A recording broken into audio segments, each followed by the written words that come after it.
statura e tij si kryetari i partisë Gjoja duhet shkojë me njësë asnjë se pret, edhe Gjoja duhet të përfaqësojë partinë vet. Pastaj edhe te kjo masat, unë për shembull prapë duke ju kthyer Anglisë dhe Britanisë ku kam jetuar. Raste të tjera, Bërsita, që nëse çështja nuk shkon në High Court of Justice dhe merret mendimi në formës prerë, njerëzit janë të lirë. Edhe ata që akuzohen për vrasje, i merret pasaporta, i thuhet nuk e për të lëvizur etj. Po edhe kjo ideja që merr ti dhe fut njerëz qoftë edhe në arrest shtëpie, çfarë do të thotë që ti fut, për shembull, marr atë rastin e Kurumit. Që ti e fut 33 veta i ke fut o arrest shtëpie, o arrest në burg, të gjitha janë. Është më falë. Ndërkohë, ata 3 Kurumit ikën.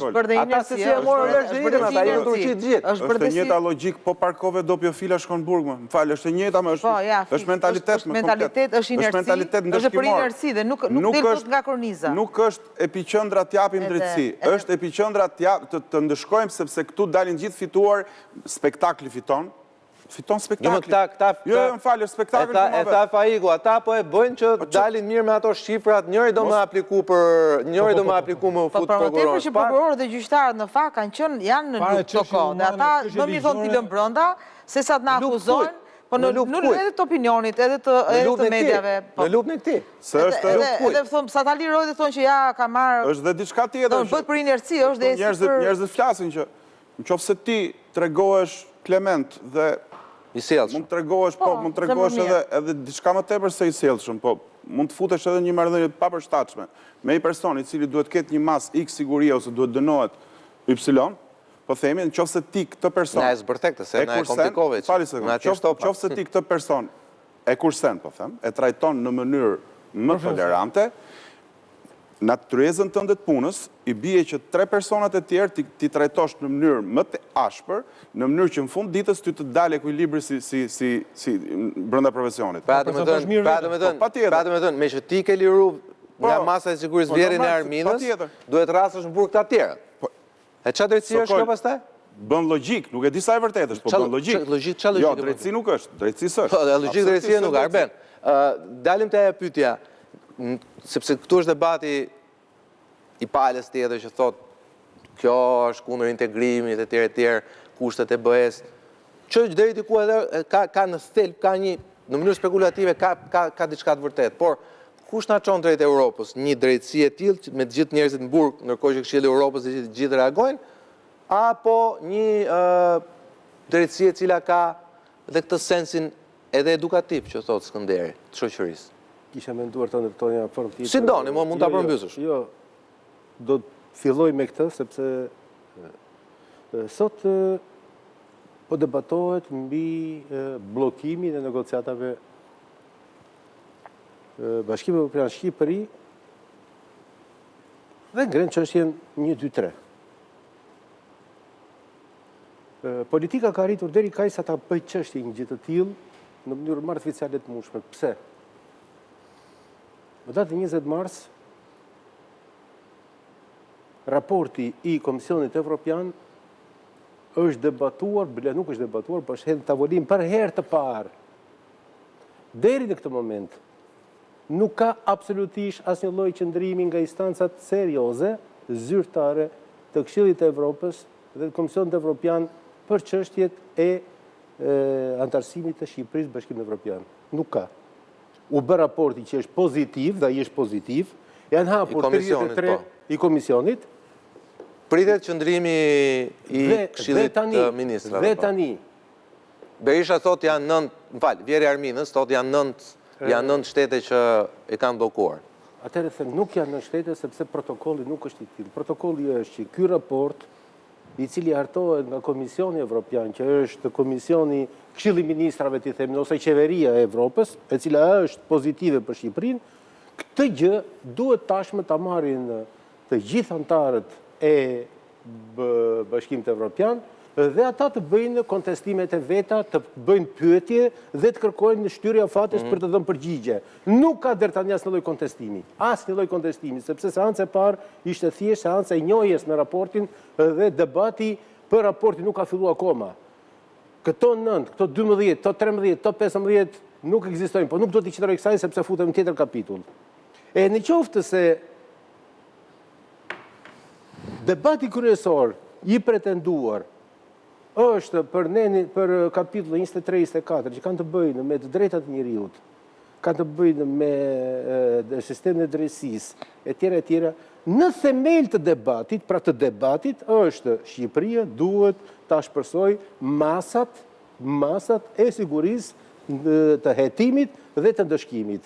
Ky është qëndrimi pak a shumë politik. E ndërkohë kur kemi këtë qëndrim politik të interpretuar në Shqipëri për njërin nga instrumentat e Bashkimit Evropian, që është qëndrimi ndaj raportit Komisionit, kemi në krahun tjetër qëndrimin e 3 institucioneve serioze të Parlamentit Evropian, më falë të Këshillit Evropian, që është Gjykata e Drejtave të Njeriut, që është Komiteti i Torturës, që është institucioni i të drejtave të njeriut në marrëdhënie me sistemin e drejtësisë, cilët kanë raporte të qarta fare dhe thonë Shqipëria ka tejkaluar dhe po cënon në rënd lirit dhe të drejtat e njeriut për sa i përket në mënyrë posaçme paraburgimit. Pra e njëjta Evropë, institucionet përkatëse në kuadër të drejtave dhe detyrave që kanë, bëjnë kërkesat e veta. E para bën politik, e para bën politik, e dyta atëre. Profesion. Prandaj nisa tek pyetja që bëhet juve. Cilën prej tyre duhet marrim ne? Dhe çfarë bëjmë tani ne? Themi të dyja do t'i marrim. E para që ka të bëjë me detyrat e Komisionit Evropian, pra që është ai raporti i Bari, që po diskutojmë ne, dhe ai ka detyra që duhet i plotësojmë ne si shtet, që nuk kanë të bëjë vetëm me drejtësinë, por ka të bëjë me paketën e 33 kapitujve. Dhe e dyta, që është pikërisht kjo që po diskutojmë në cënimi i drejtave të njeriut. Tani vi në realitetin shqiptar. Po e diskutojmë sikur ky kryetari i gjykatës së lartë është iniciator. Nuk është iniciator i zotëri. Iniciator është ligji. I vetmi institucion i cili ngarkon sot qoftë kushtetuta, qoftë në 141 i kodit procedurës penale, është gjykata e lartë e cila në momente kur paraqitet një shqetësim dhe ka taksative, me njerë mbledh kolegjin dhe thot kemi këtë shqetësim. Kush është shqetësimi tani? Shqetësimi është, dhe ky shqetësim tani po e transmetoj në këtë sallë këtu, i cili përbëhet nga avokat, përbëhet nga prokuror, përbëhet nga gjyqtar. Dhe në tavolinën e tyre po vjen në realitet. Heqim 3% që janë të korruptuarit, dhe diskutojmë më vonë, që janë objekti spaku, 3% janë. Janë 57% të tjera si pas raportit. Po falë, 54, se 57 e japë, 54 tjerët. Po 54 tjerët është një politik gjyqësore në Shqipëri që e nxjerr Shqipërinë të zbuluar për këta 54%. Dhe 54% kush janë? Janë qytetarë thjeshtë. Vetëm ky fakt, vetëm ky fenomen që 54% si rrjedhimi i politikës që bën kjo trup e ka bërë këtë politikë. Ka sjellë që Shqipëria të bëhet një nga vendet më problematik në për sa i përket drejtave të njeriut. A kanë detyrë këta njerëz që tashmë të marrin masat sepse është rrjedhimi i politikës së tyre, avokat, prokuror, gjyqtar. E nisa nga avokati, në fakt avokati do them diçka më vonë pastaj. Por po meqense trupa është e tillë, atëherë është legjitime që të mblidhet gjykata e lartë, e cila me ligj është e detyruar të mblidhet, ku shef dhe ta trajtoj këtë çështje, cilë do të rezultate, ata do ta bëjnë. Por vetëm një gjë, ndërgjegja e tyre, qoftë profesionale, qoftë dhe njerëzore, i vendos përballë faktit 54% nuk e ka asnjë vend në Evropë. Bile nuk e ka as 25%. Çka do të thotë këta njerëz kanë detyrë tashmë të revizionojnë totalisht praktikën e dënimit. Pse ka ndodhur kjo punë tani? Tani u kujtuam. Të lutem. Jo, dakord, por kjo nuk përjashton. Jam dakord me ju. Mirë, alternativa është mos kujtoheshin fare. Lutem, ata kishin harruar fare. Të lutem. Ne kemi kujtuar për ato arsye që mendojmë ti dhe unë. Por, flasim për këto njerëz të tjerë. I lëmë janë edhe aty. Hoqja 3%. Hoqja se do dalë 3%, po e hoqja unë. Lash 54%. Ata flasin përgjithësi për verë. Tani vite një. Nuk i ndajnë. Vi se do ta bëjnë analizën e plotë. Po vendimi unifikues Arben nuk i ndan 54% Do t'i them. Ai po qan hallin e këtyre. Do t'i them. Tani që kujtova. Mbas 30 vjetësh. Dhe nuk është fakt këtyre gjyqtarë se janë ata të ri në gjykatë të lartë. Është gjithë sistemi që funksionon ashtu, që me kanunin e lekë duke gjinit. Mos thuaj fjalët që tashmë janë bërë të zakonshme në mediat tona. Ti them ato fjalë? Jo. Po pra se ashtu bëhet ky muhabet. Tani kur unë ndërtoj argumente ti më futesh bëhet ashtu muhabeti pastaj. Përshesh. Çfarë ka ndodhur? Çfarë ka ndodhur? 5 vjet. Që ditën që u bë është quajtur reformë për drejtësi, që natyrisht tashëm po shohim diçka të cilën përsëri do të analizoj, ne kemi prodhuar një perceptim që duhet fuqizojmë absolutisht prokurorin dhe kemi bërë prokurorin institucionin i cili është vendimarrës përfundimisht. Po që se prokuroria nuk tje burg nuk quhet. Dhe ne burgun që prokuroria e kemi duar tërkitur gjithë. Dhe në momenti kur këtu në tavolinë kemi filluar të debatojmë më zotni, prokuroria nuk është vetëm t'jap, po të prodhoj edhe standardin. Pra të respektoj standardin, këtu në tavolinë dhe ku doja ngritur, jeni kundër drejtësisë. Dhe ky lloj perceptimi që ne ja kemi prodhuar prokurorisë ka bërë që ekuilibri avokat, prokuror, gjyqtar të prishet në mënyrën më drastike të mundshme. Çka do thotë? Vullneti i prokurorisë, prokuroria të kartë, dënoj. Pra të paguhet, të dënoj. Aq më tepër. Edhe prokuroria duhet të jetë pjesë e kësaj. Pra pikërisht, në këtë frym që kemi prodhuar ne, prokuroria duhet jo vetëm dënoj, po të arrestoj se dënim. Nuk është vetëm frym, Meçet, lutem. S'është vetëm frym. Bie keq tani, do ta themi ma duron do të një ndërprerje apo dhe unë jam si prisha logjike. Është edhe praktik. Mund ta themi është me ligj. Po. Kalojmë këtë drejtësia speciale një moment, se tash duhet ta themi. Është elefanti. Unë duhet të qendroj te 54. Elefanti këtu mes tavolinës. Duhet të qendroj te 54 një. Nuk ka proces më zotëri. Nuk ka proces në drejtsinë speciale të sotme. E di apo jo?